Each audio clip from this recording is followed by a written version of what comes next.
Hello everyone, I'm Jeff Standley with Standley and Craft, and today I'm going to be going over a video that I got a lot of questions on that I put out on TikTok, Instagram, and Facebook over the last week. And the video in question is this one.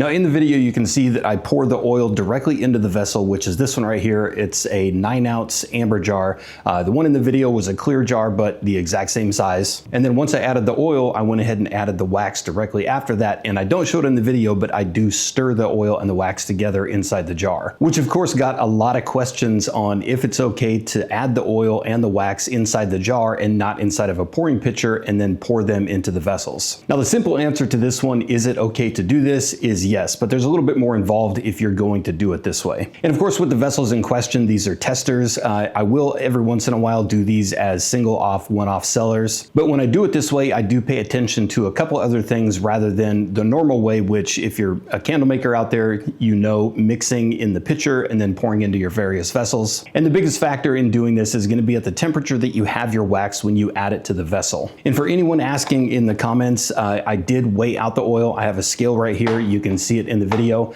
I added 0.7 to this size jar, which usually works out pretty perfect. That's about 0.8%, which is typically the percentage that I use in all my candles. And the reason I say temperature is going to be your biggest factor doing it this way is you want to add your wax to the vessel at a hot enough temperature to where your wax and the oil blending immediately, of course, as you just saw in the video, is not going to start to solidify or get cloudy right off the bat. So depending on what wax you're using, in this video I'm using, and what I've been currently using for about the last year, is the Sozo Deluxe Soy Wax, which has quickly become one of my favorite waxes to use now. And if you haven't used it, definitely check it out. But for most waxes, no matter what temperature you're heating it to, 180, 190, 200, 210, depending on the wax that you're using, I usually go about 5 degrees hotter than that, and only for the singles and the testers. And the reason I do that is if you're adding a bunch of wax to a pitcher, typically 3 to 4 pounds, there's a lot more wax in there, so it will maintain the temperature for a little bit longer. Whereas pouring it into a vessel like this, you're adding a lot less wax and you're hitting a cold jar, unless you heat them up, which I typically don't. The wax hitting the jar is going to cool down a little bit quicker, which of course going into a colder oil is going to solidify a little bit quicker. So if you're pulling your wax off at 180 and you're blending it around like 170 to 175, it's going to drop pretty significantly. So when I do it this way, and if you're going to test it out this way, I definitely recommend getting the wax a little bit hotter. 5 degrees, even 10 degrees isn't going to be that big of a deal. So once the wax hits the vessel and the oil, it's still at a point where you can stir it and mix it extremely well. And like I said, I didn't put it in the video, but if I have a clip, I'll put it right here.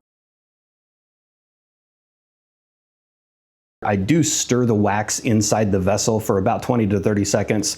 In that small of a vessel, 20 to 30 seconds is going to be just fine. Especially if the wax is hot enough, it's going to blend extremely well with the oil. And not only is it going to blend well, but it's going to blend almost immediately, and it's going to blend it really quick and easy. And if you look at any of the large manufacturers out there, and if you look up any of the Cougar machines, which are the nozzle machines to fill hundreds at a time, the large manufacturers in those Cougar machines have basically a 2-spout system. They've got one for the wax and one for the oil, and they don't mix together until it gets out of the nozzle and into the vessel. So it's a very common practice, and it's a blending method that honestly a lot of people don't see, because you typically see, especially in the YouTube channels and the candle groups, you see a lot of people mixing in pitchers. A lot of people don't see the process when it goes to large manufacturers. So that's pretty much it on this one. Very quick and short video, but it was a video. Like I said, I released it on a bunch of different social platforms. I got a lot of questions on this one, so I figured this was a great topic to bring to a little bit longer form video. And of course, if you didn't know, the fragrance oils are back.